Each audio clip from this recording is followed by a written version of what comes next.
Pessoal, tudo bem?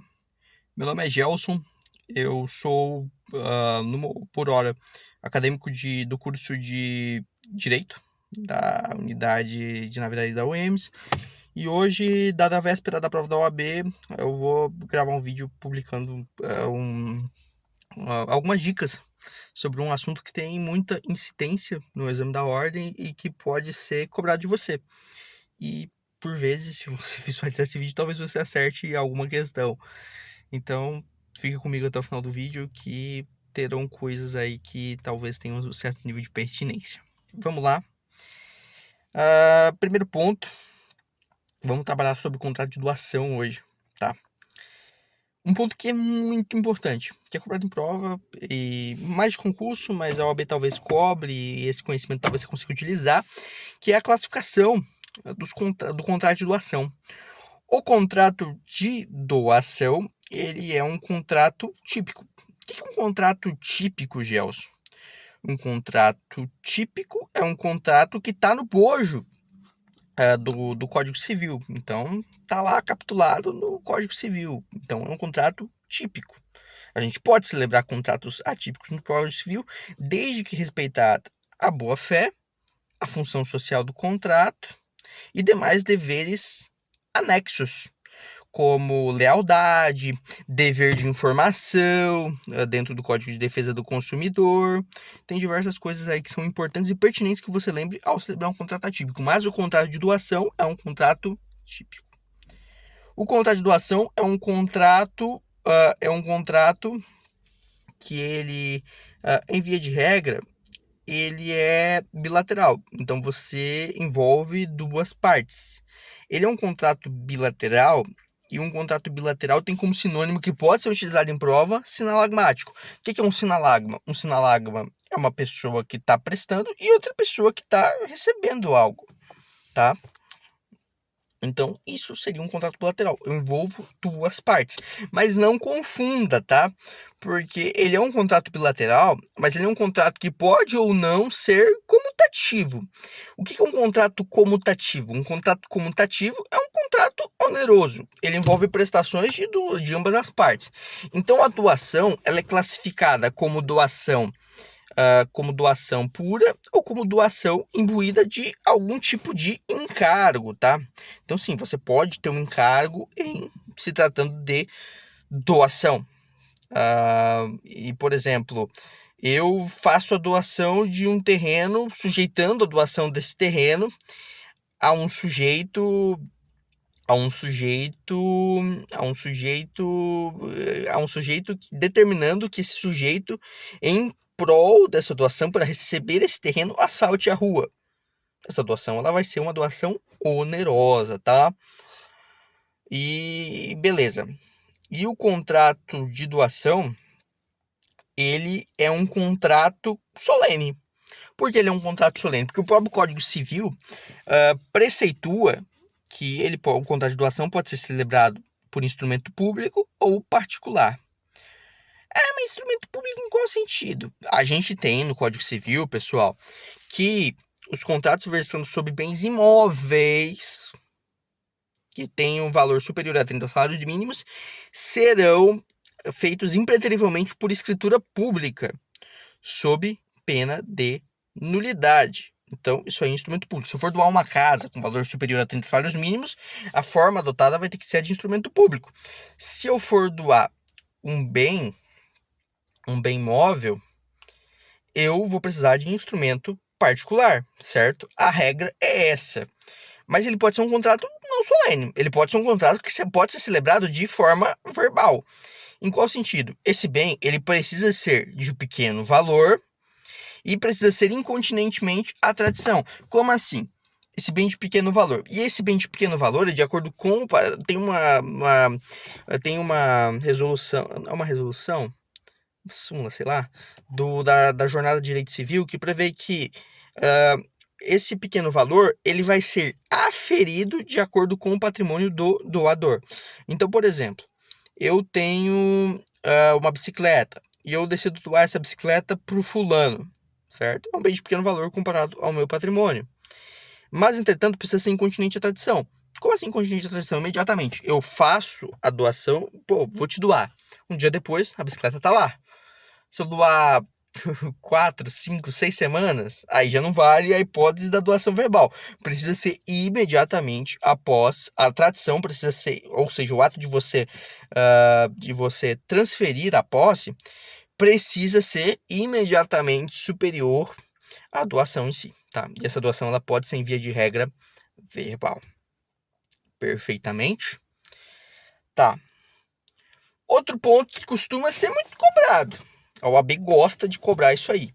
Cobrou em uma questão, se não me engano, 2, mas ela pode ser repetida na sua prova. Então, atenção.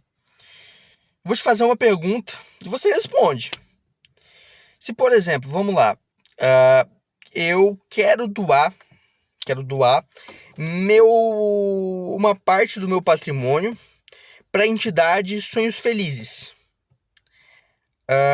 A minha mãe falou que vai montar a entidade Sonhos Felizes e tá entusiasmadíssima para montar essa entidade e tal. E eu falei, mãe, eu vou doar para você esse patrimônio, tá? Esse patrimônio X para constituição dessa sociedade. A pergunta é, isso é possível? Isso é possível, de acordo com o Código Civil. Mas, entretanto, essa entidade, isso pode abranger o conceito de sociedade, tá? De sociedade comercial, sem problema. Essa entidade ela precisa ser constituída 2 anos depois. Então, por exemplo, se essa entidade Sonhos Felizes não for constituída depois de 2 anos, essa doação, em via de regra, ela se torna inválida, tá? Então, essa doação precisa ser feita dentro desse prazo decadencial para que ela tenha estrita validade, tudo bem? Então, precisa ter a observância desse prazo decadencial. E por falar em prazo decadencial, você não pode confundir com prazo prescricional, porque a decadência tem a ver com a perda de um direito e a prescrição tem a ver com a perda de uma pretensão. Você precisa estabelecer essa distinção. Revogação de doação é um ponto que cai muito. Principalmente, a principal hipótese de revogação, eu não vou trabalhar muito com ingratidão, que ingratidão é um conteúdo muito longo, você despendia um certo nível de tempo e a meta aqui é ser direto. A revogação feita a concubino. O que é concubino? Suponhamos que eu, Gelson, vou citar outra pessoa. Suponhamos que um certo sujeito, ele decida doar um carro. Doou um carro para sua amante. Concubina é isso. Doou um carro para sua amante. E esse sujeito, ele falece. E a amante, descarada do jeito que é, ela amava esse sujeito. Ela jurava núpcias a esse sujeito. Ela decide no velório. E aí a esposa e os filhos acham muito esquisito. E descobrem posteriormente que a madame era amante. O que eles podem fazer? Eles podem pleitear a revogação dessa doação também no prazo de 2 anos, tá? 2 anos depois do óbito, eles podem pleitear a revogação dessa doação. Então, essa doação, dentro desse prazo, ela pode ser invalidada, ela pode ser impugnada, tá? Lembra sempre disso. Leva isso para sua prova.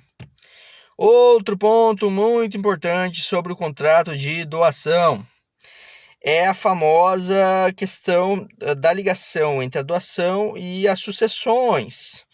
Então, suponhamos que eu decida doar, eu tenho que respeitar a legítima, tá? Eu tenho que respeitar a metade do meu patrimônio que pode ser doado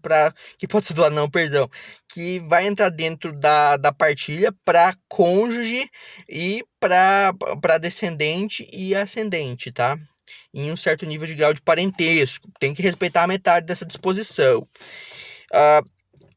A doação, ela importa em adiantamento de herança. Como assim? Eu tenho um patrimônio de 500, o sujeito tem um patrimônio de 500 mil. Ele decide doar 240 para um filho.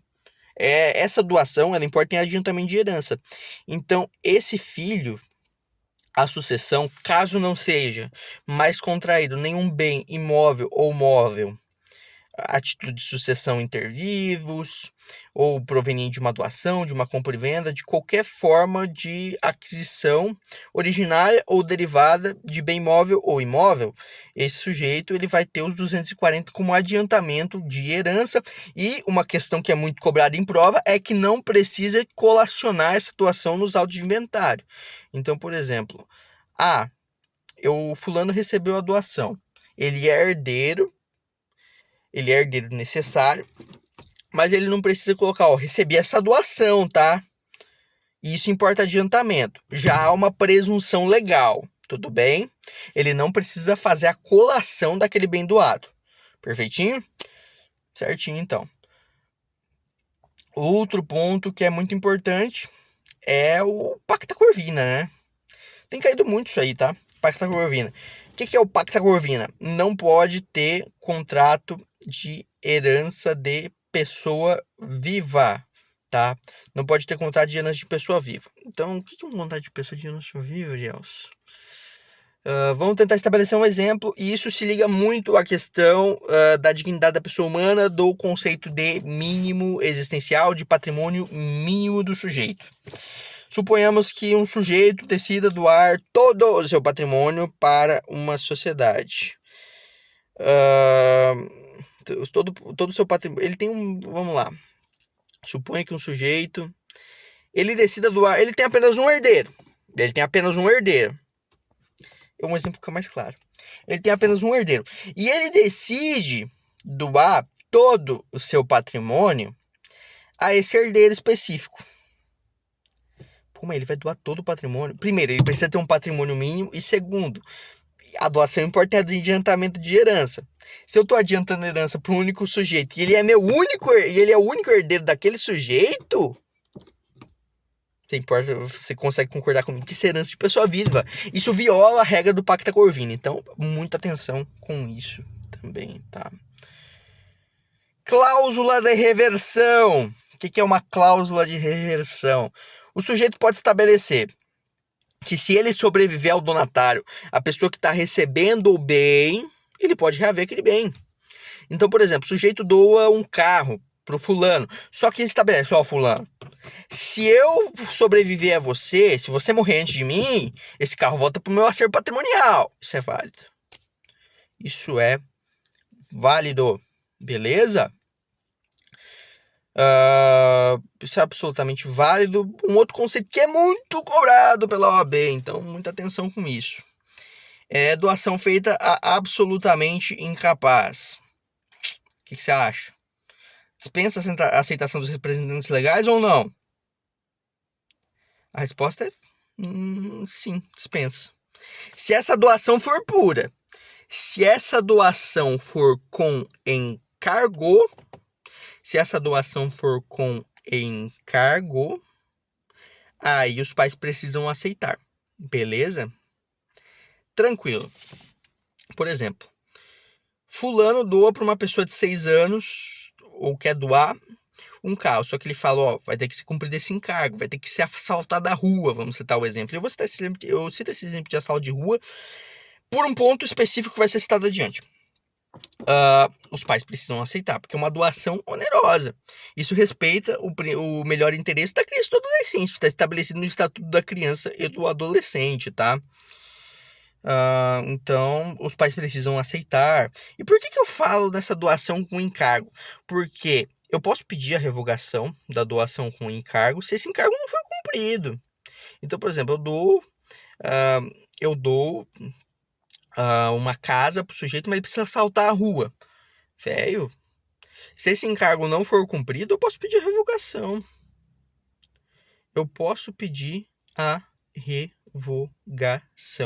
Beleza?